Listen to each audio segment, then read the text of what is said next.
This story might sound impossible, but yeah, believe me, it really happened. In April 2006, a group of college students from Taylor University were driving home in a van after a campus event, and it was a normal day, nothing unusual. And then, in an instant, everything changed. The van that they were in was hit by a semi truck on a highway in Indiana, and the crash, it was devastating. Five students were killed. One young woman survived, but she was critically injured. She was unconscious and badly burned. She was also unable to communicate. Emergency responders worked quickly to identify the victims, and based on the information they had, they believed the survivor was Laura Van Ren. Her family was notified, and they rushed to the hospital and stayed by her side, praying and hoping she would recover. At the same time, another family was experiencing the worst pain imaginable. The family of Whitney Cerak was told that their daughter had died in that same crash. And guys, they held a funeral and they buried her and they began mourning her loss. But something wasn't right.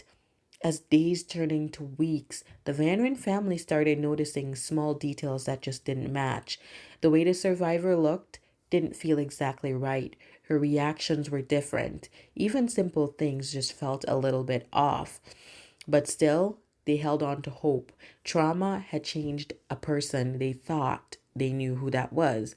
And then, about 5 weeks after the crash, everything changed. And remember, she was in the hospital not being able to communicate or anything. But finally, the young woman in the hospital, she began to communicate. And when she did, she revealed her true identity. She wasn't Laura, she was Whitney. And in that moment, the truth came out. The survivor everyone believed was Laura Van Ren was actually Whitney Cerak.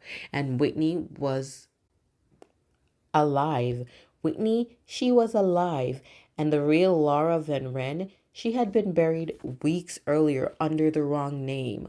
This mistake, it happened because both girls looked similar and their injuries made identification extremely difficult in the chaos after the crash. And two families, two completely different realities. One grieving a daughter who they actually thought was alive, and the other holding on to hope for a daughter who was already gone. Once the truth was discovered, everything had to be undone: the burial, the grief, the confusion. Whitney, she was reunited with her family who had already said goodbye to her, and the Van Ryn family had to face a heartbreaking reality all over again. The story, it shook people across the country, not just because of the tragedy that had happened, but because of how everything, just seemed so unthinkable. And how could this even happen? It's a reminder that even in the most organized system, mistakes can happen. And sometimes the truth, it takes time to be seen.